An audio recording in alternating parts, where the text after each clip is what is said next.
I think that they wanted me to go someplace else. I had been given an opportunity. They sent me to Washington for 2 weeks to do stories. That was another people. It was a lot of people in the Washington bureau didn't get on the air that often, and I got on the evening news 3 or 4 times when I was down there, and it was sort of like an audition. I didn't like Washington very much, and I knew that at some point, and had a conversation when I got back, I knew at some point that I wanted to probably go overseas, not to Washington. And I got sent to Chicago to work for the legendary Jack Smith for a couple of weeks, a month almost, in which I was in every state in the Midwest, I think at least twice. And just, you'd say, go to the airport, call, they'd say, okay, we'll send you off here. And I think that, never leave the airport without checking, because there may be someplace else we may want to divert you to. And I think people in New York thought they could use me in Dallas, which it was a 2-correspondent bureau, and it was only one producer. And they thought that I could produce pieces by myself. So I went down there, and that's what I did. And was that something, a positive move, or did you regret leaving New York? Oh, believe me, I mentioned the John Lennon stakeout, in which the police were saying, if you're going to be here, you've got to be standing out in the rain, and the weather was terrible.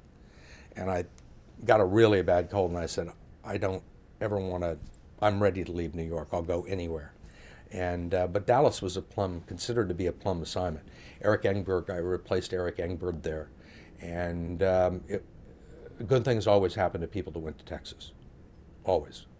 It was considered to be a plum assignment. Right. And I spent 2 years there. Any stories that particularly come to mind that you covered when you were in Dallas? Yeah, I was, there were actually, first time I went to El Salvador, I was still in the Dallas Bureau. There were floods, plane crashes. One of them, we managed to get a hold of a videotape down in, I think it was McAllen, Texas, of people at prison, at the jail, beating people up. It was a very graphic video, kicking, clubbing, whatever, people that came in. And it made a big splash at the time. It was my first real big story in Dallas, and made the New York, pictures of it made the New York Times. It was a big story.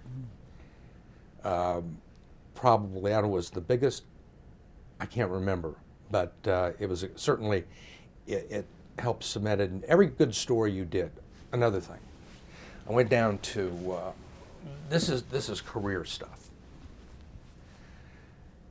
You do stories that get attention, and people notice you, and they'll say, okay, we want to get Kroft on the air more, which always helps, and you get better assignments.